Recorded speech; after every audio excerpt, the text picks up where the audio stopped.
નમસ્કાર, ગુજરાત ફર્સ્ટમાં આપનું સ્વાગત છે અને આજના આ ગુજરાત આઇકોન્સ કાર્યક્રમ સાથે હું છું જિજ્ઞાસા। ગુજરાત આઇકોન્સના આ મંચ પર દરેક વખતે એક એવા વ્યક્તિત્વ સાથે આપની મુલાકાત કરાવીએ છીએ કે જેમને સમાજ માટે કામ કર્યું છે અને સમાજમાં પ્રેરણારૂપ કામ કરી અને પોતે પણ એક ખ્યાતનામ વ્યક્તિત્વ તરીકે ઉભરી આવ્યા છે। અને આજે એક એવું જ વ્યક્તિત્વ એટલે ડોક્ટર નિલેશ રામાણી આપણી સાથે ઉપસ્થિત છે। ડોક્ટર નિલેશ રામાણી કે જેઓ ઓસ્ટિયોફિક્સ બોન સેટિંગ સેન્ટરના ફાઉન્ડર છે, સાથે જ BHMS અને કાયરોપ્રેક્ટિક ડોક્ટર છે। ડોક્ટર નિલેશ રામાણી, ખૂબ ખૂબ સ્વાગત છે આપનું સ્ટુડિયોમાં। સૌથી પહેલા તો નિલેશ રામાણી, આજની ભાગદોડવાળી જે લાઈફસ્ટાઈલ છે, રૂટીન લોકોની જે લાઈફસ્ટાઈલ છે, બેઠાડું જીવન છે, એના કારણે સાંધાના દુખાવો, મણકાના દુખાવાથી ઘણા બધા લોકો પીડિત હોય છે। એના માટેની આ એક ટ્રીટમેન્ટ છે કાયરોપ્રેક્ટિક, કે જે તમે હંમેશા હજુ પ્રેક્ટિસ કરતા રહ્યા છો ને અત્યાર સુધી લાખો લોકોને તમે સારવાર આપી છે, પરંતુ આ વર્ડથી હજુ ઘણા બધા લોકો કદાચ અજાણ હશે। તો કાયરોપ્રેક્ટિક શું છે બેઝિકલી? કાયરોપ્રેક્ટિક, આમ તો પહેલાં હું આપનો ખૂબ ખૂબ આભાર માનું છું કે આપે મને અહીંયા બોલાવ્યો અને બધા સુધી આ વાત પહોંચે એના માટે તમે માધ્યમ બનો છો, એ માટે આપનો ખૂબ ખૂબ આભાર। મૂળ વાત ઉપર આવીએ તો કાયરોપ્રેક્ટિક એ ગ્રીક વર્ડ છે। કાયરોપ્રેક્ટિક એટલે એના ઊંડાણમાં નહીં જતા એટલું આપણે સમજી શકીએ કે દવા, ઇન્જેક્શન કે ઓપરેશન વગર સાંધાને મટાડવા, સાંધામાં જે તકલીફ છે એને મટાડવા, છેલ્લા મેઇન તો તકલીફ એ છે એનું રેન્જ ઓફ મોશન અને પેઇન, આ બંને એ સરખું થવું જોઈએ। પેઇન જતું રહેવું જોઈએ અને રેન્જ ઓફ મોશન વધવી જોઈએ। આ સરખું કરવાનું કામ એ અમારું કાયરોપ્રેક્ટિક કરે છે। મૂળ તો કાયરોપ્રેક્ટિક બધાને એવું લાગે કે કાયરોપ્રેક્ટિક અને ફિઝિયોથેરાપી બંને સેમ છે, પરંતુ બંને બહુ અલગ વસ્તુ છે। ફિઝિયોથેરાપી એક બહુ મોટી અમ્બ્રેલા છે, બધું એમાં આવી જાય। ફિઝિયોથેરાપી અલગ બ્રાન્ચ છે, કાયરોપ્રેક્ટિક પણ અલગ બ્રાન્ચ છે। કાયરોપ્રેક્ટિક એ માત્ર ને માત્ર હાથથી સ્પાઇનને, એટલે કે આપણા જે મણકા હોય છે એને એલાઇન કરવાનું કામ કરે છે। માત્ર મણકાને એલાઇન કરે, સાથે સાથે બીજા બધા જે પેરેફરી સાંધાઓ જે છે, ની છે, એન્કલ છે, શોલ્ડર છે, બધાને સરખા કરવાનું, એલ્બો છે, વ્રિસ્ટ છે, એ બધાને પણ સરખું કરવાનું કામ એ કાયરોપ્રેક્ટિકનું છે, કે જેમાં કોઈ દવા નથી, કોઈ ઇન્જેક્શન નથી અને કોઈ સર્જરી નથી। નોર્મલી લોકો ફિઝિયોથેરાપિસ્ટ પાસે જતા હોય છે કેમ કે કોઈ પણ પ્રકારનો દુખાવો થતો હોય છે, તો એ પછી કોઈ પણ એક્સિડન્ટ પછીનો હોય કે બેઠાડું જીવનના કારણે પણ સમય જતા એ તકલીફો જીવનમાં રહેતી હોય છે, તો એ ફિઝિયોથેરાપીનો આ નાનકડો ભાગ છે કે આનું પણ આખું મોટું વર્લ્ડ છે? ફિઝિયોથેરાપી એ છે ને, મોટા ભાગે ફિઝિયોથેરાપી શું કામ કરે તો મસલ, લિગામેન્ટ કે ટેન્ડનની આજુબાજુ કામ કરતા હોય છે। ફિઝિયોથેરાપીનો આ વિષય છે। ફિઝિયોથેરાપીમાં બીજું ચાઇલ્ડ ફિઝિયોથેરાપી હોય, કાર્ડિયાક ફિઝિયોથેરાપી હોય, લંગ ફિઝિયોથેરાપી, એવી રીતના ફિઝિયોથેરાપી પણ અલગ અલગ બ્રાન્ચ હોય છે। પણ કાયરોપ્રેક્ટિક ઇઝ એ, સામાન્ય રીતે આપણે સમજીએ તો આપણું બોડી છે ને એ એક એલાઇનમેન્ટમાં કામ કરતું હોય। દાખલા તરીકે એક કાર હોય, કારને પોતાનું એલાઇનમેન્ટ હોય, એ એલાઇનમેન્ટમાં જ્યાં સુધી સરખી ચાલે ત્યાં સુધી એમાં કોઈ ઘસારો નહીં આવે, એની એવરેજ સારી આવશે, એ ચલાવવામાં સારું પડશે, બહુ મજા આવશે। એવી રીતનું આપણું બોડી પણ એલાઇનમેન્ટમાં જો કામ કરતું હશે, મતલબ આપણું જે પ્રોપર જે ભગવાને આપણે બોડી બનાવ્યું છે એ પ્રમાણે એલાઇનમેન્ટમાં હશે તો કોઈ પ્રોબ્લેમ નથી।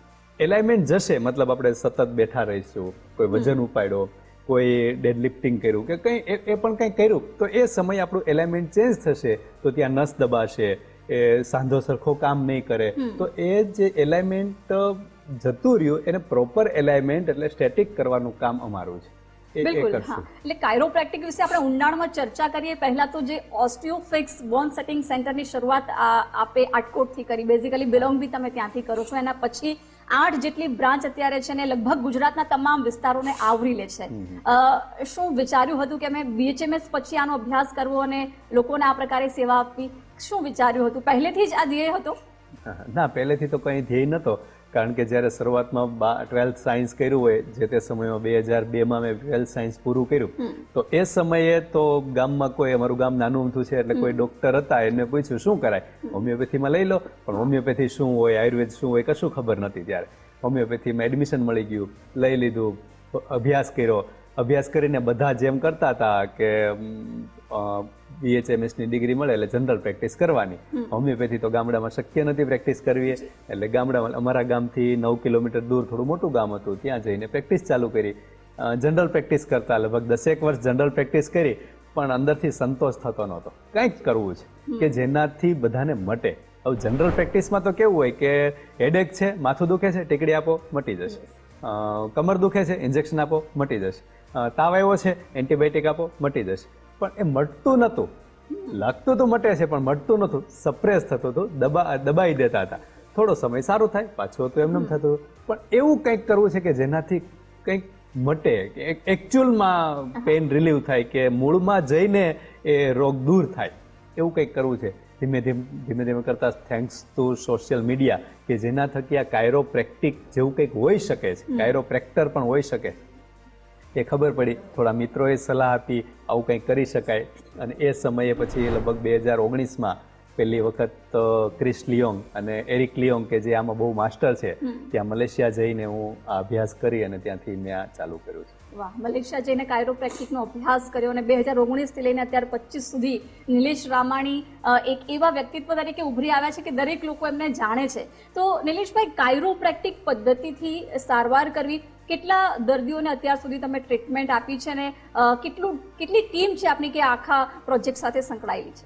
આમ જોઈએ તો અમે અત્યારે ટ્રીટમેન્ટ આપવાવાળા 5 થી 6 ડૉક્ટર છીએ કે જે આ બધી શાખાઓ અમે સંભાળીએ છીએ.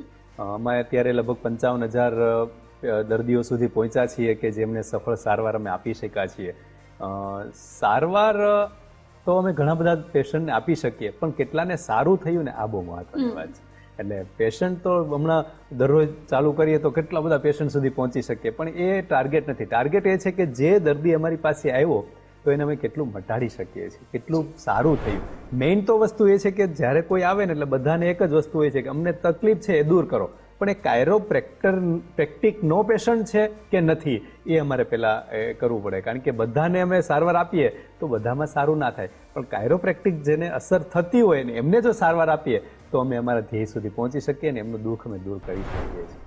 બિલકુલ સ્વાભાવિક છે, કારણ કે પ્રોબ્લેમ સમય જતાં આવતા હોય છે, પરંતુ જે ઓલ્ડ એજ વ્યક્તિઓ હોય છે, પર્સનાલિટી હોય છે, એમને જે તકલીફ રહેતી હોય છે કમરની, સાંધાની, એ બધા દુખાવા અને કોઈ એક્સિડન્ટ પછી પણ મોટા ઇસ્યુ થઈ જતા હોય છે, તો શું એમાં પણ આપણને આ પદ્ધતિથી સંપૂર્ણ સારવાર મળી રહે છે? મેઇન મૂળમાં જઈએ તો આ પદ્ધતિ ક્યાં કામ કરે કે જેમનું એલાઇનમેન્ટ બોડીમાં જે છે એ જતું રહ્યું હોય અને એલાઇનમેન્ટ પાછું લાવવા માટેનું અમારું કામ છે. મિસએલાઇનમેન્ટથી પ્રોપર એલાઇનમેન્ટ. તો મિસએલાઇનમેન્ટ ક્યારે જશે? તો ઇન્જરીમાં જશે, સ્પોર્ટ્સમાં જશે, ક્યારેક પેલો શું કહેવાય જીમમાં કોઈ ટ્રેનર સરખા ના હોય ને વિધાઉટ ટ્રેનિંગ કંઈ કામ કર્યું તો એનાથી થશે, વધારે પડતું વર્કલોડથી થશે, સેડેન્ટરી લાઈફથી થશે કે 8 થી 9 કલાક કોમ્પ્યુટર ઉપર જ્યારે બેઠા રહે એ સમયે થશે. અત્યારના જે યંગ જનરેશન છે એ મોબાઈલમાં એ ત્યારે થશે. તો એ બધામાં છે ને મિસએલાઇન થવાની શક્યતા છે. એમાં આપણે ઘણી વખત આપણે સાંભળતા હોય કે એમની ગાદી ખસી ગઈ છે, એમનું મણકું ખસી ગયું છે, એમને નસ દબાઈ છે, એમના પગમાં દુખાવો થાય છે, એમના ગોઠણમાં ઘસારો ચાલુ થઈ ગયો છે, હજી ઉંમર એટલી બધી નથી અને આ બધા તકલીફ ચાલુ થઈ ગયું છે, એમના હાથમાં ઝણઝણાટી આવે છે, એમને ખાલી ચડી ગઈ છે. તો આ બધા જે રોગ છે, આ બધી જે તકલીફ છે ને, એમાં અમારા કાયરોપ્રેક્ટિક એ બેસ્ટ રિઝલ્ટ આપે છે. બિલકુલ, એટલે પ્રોપર લાઈફસ્ટાઈલની તમે વાત કરી કે લાઈફસ્ટાઈલ જો પ્રોપર ના હોય તો આ બધી તકલીફો હોતી હોય છે. એટલે લોકોને એ પણ જણાવો કે ડૉક્ટર નિલેશ રામાણીની શું લાઈફસ્ટાઈલ છે, એ કેવી રીતે જીવે છે, સવારથી લઈને સાંજનું એમનું શું રૂટીન હોય છે કે આટલા ફિટ છે અને પોતે લોકોને પણ સારવાર આપી રહ્યા છે? આમ જોઈએ ને તો સારવાર આપવા એ કોને આપવાની હોય? તો જેને તકલીફ થઈ છે એને. તો અમારામાં એક હોય છે prevention is better than cure.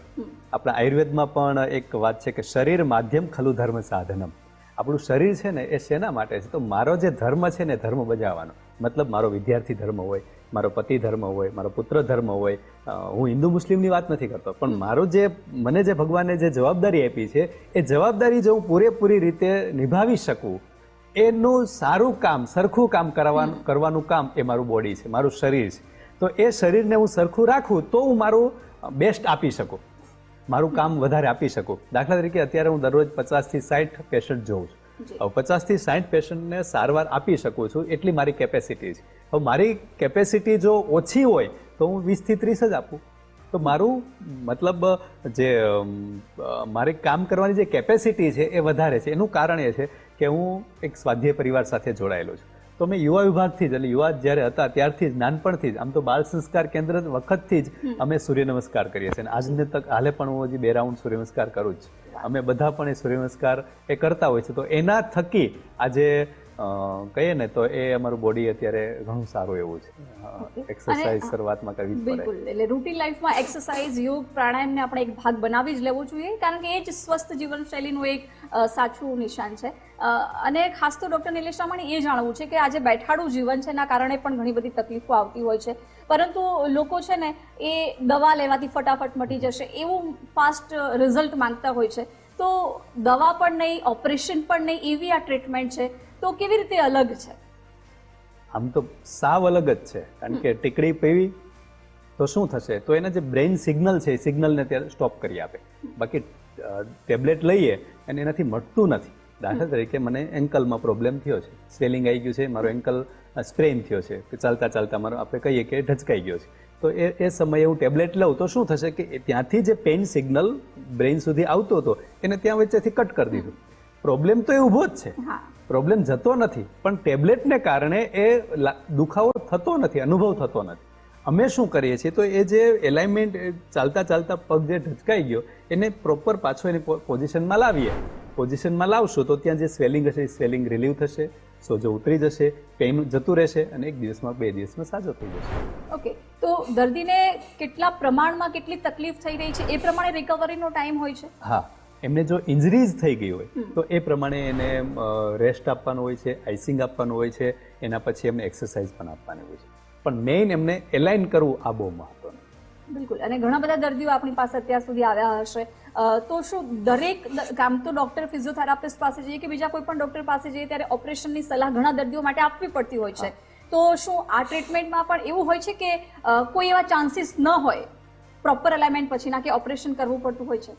હા, આમ જોઈએ ને તો બધાને અત્યારે જ્યારે આપણે ભાષામાં સાંભળીએ તો હર્નિએશન છે, પ્રોટ્રુઝન છે, ડિસ્ક પ્રોલેપ્સ છે કે સ્લીપ ડિસ્ક છે, તો આના જે પ્રોબ્લેમ હોય છે ને તો એમાં મોટા ભાગના અત્યારે લાઇફસ્ટાઇલ એટલી ચેન્જ થઈ ગઈ ને તો એમાં ઝડપથી કે પેઇન જ એટલું સિવિયર હોય ને એ બધામાં ને કારણે ઓપરેશન બાજુ જતા રહેતા હોય છે, અથવા ઇન્જેક્શન આપી દે અથવા દવાઓ પીને દિવસો એ જતા રહેતા હોય છે. પરંતુ આ જે પ્રોબ્લેમ છે ને એમાં 90% લોકો એવા છે કે જેમને ઓપરેશનની બિલકુલ જરૂર નથી.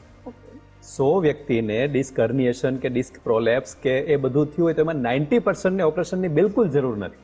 10% લોકો એવા છે કે જેમને રેડ સિગ્નલ જે અમારી ભાષામાં કહીએ એ રેડ સિગ્નલ હોય ને ત્યારે જ ઓપરેશનની અમે એને સલાહ આપતા હોય છે. બાકી 90% લોકોને ઓપરેશનની જરૂર નથી, અને એમાં હજારો કેસ એવા છે કે જેમને ડૉક્ટરે 100% કહી દીધું કે તમારું ઓપરેશન વગર મટે એમ જ નથી, પણ એને અમે મટાડ્યું છે. કેટલા બધા એવા કેસ. એટલે ઘણા બધા દર્દીઓએ શોલ્ડરનો દુખાવો હોય, ગરદનનો હોય, કમરનો હોય કે ઢીંચણનો હોય, તો શું તમામ પ્રકારના દર્દીઓમાં કેટલી સિટિંગ લેવાની હોય છે? જેમ ફિઝિયોથેરાપી સિટિંગ હોય એવી જ રીતે આમાં પણ સિટિંગ લેવાની હોય છે? હા, સિટિંગ લેવાની હોય છે. એ કેવી તકલીફ છે, કેટલા સમયથી છે, એમની પ્રોબ્લેમ કેટલું, આમ ટૂંકમાં સિવિયરિટી કેટલી છે એ બધા ઉપર હોય છે. દાખલા તરીકે કોઈ એવા પેશન્ટ હોય તો એમને એક જ સિટિંગમાં અમે મટાડીએ છીએ. એક જ દિવસમાં. અમારા ઘણા બધા મેં વિડીયો બનાવ્યા છે કે જેમાં આવ્યા પેશન્ટ તકલીફ હોય તરત જ 5-6 મિનિટની ટ્રીટમેન્ટ આપીએ અને તરત જ એ ચાલતા થઈ ગયા હોય છે, પેઇન જતું રહ્યું હોય છે. એવા ઘણા બધા વિડીયો છે. ઘણી વખત એવું હોય છે કે એ પેશન્ટની સિવિયરિટી મતલબ 1 વર્ષ, 2 વર્ષ, 5 વર્ષ, 10 વર્ષથી પ્રોબ્લેમ હોય તો એને 5-7 સિટિંગ કે 10 સિટિંગ આપવી પડતી હોય છે. અચ્છા. અને ખાસ શું ખર્ચાળ પદ્ધતિ છે? કારણ કે લોકો એ પણ જોતા હોય છે કે કારણ કે એમની વ્યવસ્થા પ્રમાણે પણ એ લોકો બધું જ જોતા હોય છે, તો શું સારવાર ખર્ચ શું રહેતો હોય છે? સારવાર ખર્ચ એટલો બધો વધારે નથી કે પેશન્ટને પોસાય નહીં. સતત દવા લેવી, ઇન્જેક્શન લેવું કે ઓપરેશન કરવું એના કરતાં તો બહુ જ ઓછી ખર્ચાળ પદ્ધતિ છે. મતલબ ફેમિલી સાથે હોટલમાં ગયા હોય તો એના કરતાં અમારી સારવાર પદ્ધતિ એના કરતાં ઓછી છે. અચ્છા. અને વાત હવે તમે જે 8 સેન્ટર ખોલ્યા છે ઓસ્ટિયોફિક્સ, કે અત્યારે લોકો માટે જાણીતું નામ બની ગયું છે, તો ઓસ્ટિયોફિક્સ કેમ, શું વિચાર્યું હતું, કેમ આ નામ રાખ્યું? ઓસ્ટિયોફિક્સ છે ને એક બહુ મસ્ત શબ્દ એટલા માટે છે કે ઓસ્ટિયો એક ગ્રીક વર્ડ છે. ઓસ્ટિયોનું નામ થાય એ ગુજરાતી થાય બોન, આપણું હાડકા. ફિક્સ એટલે અમે આપણે કહીએ કે એ સેટ કરવા, એટલે બોનને સેટ કરવા. એટલે અમે એ જ કામ કરીએ છીએ કે બોન જે એની પ્રોપર એલાઇનમેન્ટમાંથી ખસી ગયું છે એ અમારી ભાષામાં એને મેનિપ્યુલેશન કહેવાય. એ મેનિપ્યુલેટ કરવાનું કામ એટલે ઓસ્ટિયોફિક્સ. ઓસ્ટિયોફિક્સ એટલે આમ સાદો શબ્દ છે, હાડકાને ફિક્સ કરવાના, જી મણકાને સરખા કરવા. બિલકુલ. અને ટ્રીટમેન્ટની જ્યાં સુધી આપણે વાત કરીએ કે મિસઅલાઇનમેન્ટમાંથી પ્રોપર અલાઇનમેન્ટ કરવું, તો જે ડોક્ટર હોય છે એ શું પ્રોપર એક્સરસાઇઝ કરાવતા હોય છે 1 કલાક 2 કલાક દરમિયાન, કે શું કરવાનું હોય છે? માલિશ થતી હોય છે, એક્સરસાઇઝ થતી હોય છે, કેવા પ્રકારની ટ્રીટમેન્ટ હોય છે? ના ના, એવું કશું ના હોય. જી મેનિપ્યુલેશન હોય. મેનિપ્યુલેશન એટલે મતલબ અમારે આખો આમ જોઈએ ને તો કાયરોપ્રેક્ટિક એ સ્પાઇનની અરાઉન્ડ જ કામ કરતા હોય છે. સ્પાઇન એટલે આપણા 33 મણકા. એ 33 મણકામાંથી 24 મણકા એવા છે કે જેનું એલાઇનમેન્ટ ચેન્જ થતું હોય છે. એ 24 મણકા જે છે એમાંથી દાખલા તરીકે L5 માં પ્રોબ્લેમ છે, તો L5 એટલે લંબર 5. લંબર 5 માં પ્રોબ્લેમ છે તો એ કઈ બાજુ છે એ જોઈને એને પાછું ત્યાંથી પ્રોપર એને પુશ આપવાનું હોય છે. એ કોઈ એક્સરસાઇઝ નથી હોતું, કોઈ મસાજ નથી હોતું, બસ એ L5 જે છે એને કઈ બાજુથી કઈ બાજુ લઈ જાવો એ કામ પ્રોપર એક પ્રેશર આપીએ, પ્રેશર આપીને કામ હોય છે. એને અમારી ભાષામાં મેનિપ્યુલેશન કહેવાય. મેનિપ્યુલેશન. ઓકે. તો અત્યાર સુધી ઘણા બધા દર્દીઓ અલગ અલગ સમસ્યા લઈને આપની પાસે આવતા હોય છે. કઈ સમસ્યા છે એ સૌથી વધારે અત્યાર સુધી દર્દીઓમાં જોવા મળે છે? Back pain. બેક પેઇન સૌથી વધારે જોવા મળે ને તો અત્યારે બેક પેઇન. ડેટા એવું કહે છે કે 80% લોકોને વર્ષ દરમિયાન બેક પેઇન થાય છે. બેક પેઇન અને બેઠાડું જીવન અને લાઈફસ્ટાઈલ જ. હા, મેઇન લાઈફસ્ટાઈલ, બેઠાડું જીવન, સ્ટ્રેસફુલ લાઈફ, મેઇન સ્ટ્રેસ, બસ ચિંતા, આ કામ, પેલું કામ. તો શું દરેક બીમારી પાછળ અત્યારે ડોક્ટર નિલેશ રામાણી સ્ટ્રેસ જવાબદાર હોય છે? આપણે આ મેડિકલ સાયન્સમાં બી પ્રૂવ થયું છે. પરંતુ શું આ દુખાવા કે એ બધામાં તો સ્ટ્રેસ કદાચ કોઈ રોલ નહીં ભજવતું હોય, કે એમાં પણ? બધામાં એ છે જ, કારણ કે આપણું મેઇન એપી સેન્ટર કોઈ હોય ને તો બ્રેઇન છે બધા જ પેઇનની અંદર. કારણ કે સ્ટ્રેસ જ્યાં સુધી હોય છે ને ત્યાં સુધી કોર્ટિઝોલ હોર્મોન, એ બધા હોર્મોન પ્રોડ્યુસ થાય. તો એના કારણે આપણા મસલ છે ને એ એક્ટિવ જે થવા જોઈએ ને એક્ટિવ ના થાય, પૂરેપૂરા વર્ક જે કરવા જોઈએ વર્ક ના કરે. તો એના કારણે આપણે સ્ટ્રેસફુલ લાઈફમાં પૂરી રેસ્ટ ના મળે, જે બધા બીજા સિક્રેશન જે થવા જોઈએ એ પણ ના થાય. તો એના કારણે બોડી પ્રોપર વર્ક ના કરે એટલે એ સરખું કામ ના, એટલે પ્રોબ્લેમ થવાના જ છે એક પછી.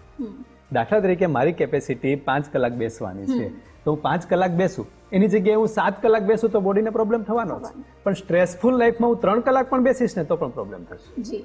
એટલે સ્ટ્રેસ તો બહુ તકલીફ.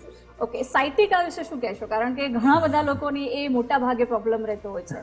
હા, મોટા ભાગે બેક પેઇન પછીનો કોઈ જો પ્રોબ્લેમ હોય તો એ સાયટિકા છે. સાયટિકામાં શું થાય કે કમરમાંથી કોઈ પણ ગાદી ખસે અને નસ દબાય એને આપણે સાયટિકા કહીએ. સાયટિકામાં કમરમાં નસ દબાય એટલે બંને પગની અંદર ઝંઝણાટી થાય, બંને પગમાં દુખાવો થાય, નમનેસ આવે, એક પિન ભોકાતો હોય, કાંટા ભોકાતો હોય એવું પેઇન થાય, આવું બધું થતું હોય છે. મોટા ભાગે આપણે એવું કહી શકીએ કમરમાંથી પગ પકડાઈ ગયું એટલે સાયટિકા. પણ સાયટિકાનું એક અત્યારે મિથ એવું છે, બધા એવું માને કે સાયટિકા થાય ને ક્યારે મટે જ નહીં, પણ એવું નથી હોતું. સ્લીપ ડિસ્ક સાયટિકાના કારણ છે. શેના કારણે સાયટિકા થયો? તો શરૂઆત સ્લીપ ડિસ્કથી થશે, કે ક્યારેક મિસએલાઇન તે થશે, ક્યારેક પેલ્વિકને કારણે થશે, ક્યારેક સોસ મેજર મસલને કારણે થશે. એ ઘણા કારણ છે. ટૂંકમાં નવ પિંચ થાય એના કારણે સાયટિકા થાય. તો હવે એ જો પ્રોપર એલાઇનમેન્ટ આપણે કરી દઈએ, 9 પિંચ થતી બંધ કરી દઈએ તો સાયટિકા મટી જ જશે. પછી પાછું ના થાય એના માટે કોર મસલ એક્સરસાઇઝ છે, કે લાઈફસ્ટાઈલ ચેન્જ છે, કે સ્ટ્રેસફુલ લાઈફ છે, એ બધું જતું રહે તો ઓટોમેટિકલી સાયટિકા મટી જ શકે છે. બિલકુલ. અને લોકોમાં એક એવી માન્યતા છે કે કોઈ પણ બીમારી થાય તો દવા વગર મટે જ નહીં. આયુર્વેદિકમાં પણ આપણે જઈએ તો કડવી દવાઓ લેવી પડતી હોય છે જડમૂળમાંથી રોગને મિટાવવા માટે. તો આમાં આપણે વાત કરીએ તો શું કોઈ પણ પ્રકારના સપ્લિમેન્ટ્સ પણ સાથે લેવાના હોય છે? સપ્લિમેન્ટ ડેફિશિયન્ટ હોય તો લેવા પડે, એમાં તો કોઈ પણ તકલીફ નથી. એટલે કે વિટામિન B12 ડેફિશિયન્સી હોય, D3 ડેફિશિયન્સી હોય, કેલ્શિયમ ડેફિશિયન્સી હોય, મેગ્નેશિયમ ડેફિશિયન્સી હોય તો એ લેવા પડે. પણ બેકએક હોય, પ્રોટ્રુઝન હોય, સ્લીપ ડિસ્ક હોય, હર્નિયા હોય, કે સર્વાઇકલ સ્પોન્ડોલોસિસ હોય, કે ની હોય, તો એ બધા પ્રોબ્લેમની અંદર સપ્લિમેન્ટ લેવાના હોય તો લેવાના. પણ કાયરોપ્રેક્ટિકમાં સપ્લિમેન્ટ જરૂરી નથી. કાયરોપ્રેક્ટિક અને સપ્લિમેન્ટ બંને અલગ વસ્તુ છે. દાખલા તરીકે કાયરોપ્રેક્ટિકમાં મેઇન વસ્તુ એ શું થયું કે એ એલાઇમેન્ટ, દાખલા તરીકે બળકા દબાડા, ડિસ્ક બહાર આવી, તો ડિસ્ક બહાર આવી તો એના કારણે નવ ઉપર કમ્પ્રેશન આવ્યું. તો જે કમ્પ્રેશન આવ્યું વર્ટિબ્રાનું, તો એ કમ્પ્રેશન જે છે એને અમે ખોલવાનું કામ કરીએ છીએ. તો એમાં વિટામિન B12 આપ્યા જ રાખીએ તો એ થોડું ખોલવાનું છે. તો એના માટે એને પ્રોપર પોઝિશન આપીને એને ક્લિક જ આપવાનું છે કે એ ખુલશે. એને અમે આ બાજુથી મરોડીએ, કે આ બાજુથી મરોડીએ, કે ઉપરથી કંઈ કરીએ તો એના કારણે એ બધું એ ખુલશે. ઓકે, તો દર્દીને બેક પેઇન થઈ રહ્યું છે પણ પ્રોપર એને કયા કારણથી આ થઈ રહ્યું છે, તો એના માટે નિદાન પદ્ધતિ શું છે? જનરલી આપણે એક્સરે સીટી સ્કેન કરાવતા હોય છે, એ બધાનો ઉપયોગ કરીએ છીએ અમે. એક્સરે છે, સીટી MRI છે, આ બંનેનો ખાસ ઉપયોગ કરીએ છીએ. પણ મેઇન એસેસમેન્ટ આ બહુ મહત્વનું છે. એસેસમેન્ટ પેશન્ટનું કે કઈ બાજુથી કઈ બાજુ વર્ટિબ્રા મૂવ થયું છે, કે કઈ બાજુ આ થયું છે, કે એ સેક્રમ છે, પછી પેલ્વિક છે, તો શોલ્ડર છે, કઈ બાજુથી ક્યાં ગયું છે ને એના ઉપર આધાર રાખી અને એ બધું કરતા હોય છે. એટલે એક્સરે ને MRI નો અમે સપોર્ટ લઈએ કે ખરેખર શું છે, પણ મેઇન તો અમારું એસેસમેન્ટ હોય છે. બિલકુલ. અને ઘણા બધા દર્દીઓ અત્યાર સુધી તમારી પાસે એવા પણ આવ્યા હશે કે એમને બીજે કોઈ ડોક્ટર પાસે ગયા પછી એમને કદાચ નહીં સારું લાગ્યું હોય ને કોઈએ તમારો રેફરન્સ આપ્યો હશે ને આવ્યા હશે ને બહુ ખુશ થયા હશે આ પદ્ધતિ પછી. એના માટે તો લોટ્સ ઓફ ઉદાહરણ છે. ઘણા બધા આમ જોઈએ ને તો અમારી પાસે છેલ્લે જ આવે ઘણા બધા, કારણ કે અત્યારે આપણે બધાની ટેવ છે કે કંઈ તકલીફ થાય ને તો ઓર્થોપેડિક પાસે જઈએ કે સ્પાઇન સર્જન પાસે જઈએ કે આમની પાસે જઈએ, એ આપણી ટેવ છે. જતા દોડીને ત્યાં જ જઈએ, પછી ક્યાંયથી અનુકૂળ ના આવે એટલે પછી આપણે પૂછીએ કે ક્યાં મેળ નથી આવે, શું કરશું? એટલે આપણા કલિગ્સ હોય કે આપણા સગાવાલા હોય કે આપણા કોઈ પણ રિલેટિવ્સ હોય તેમને પૂછીએ.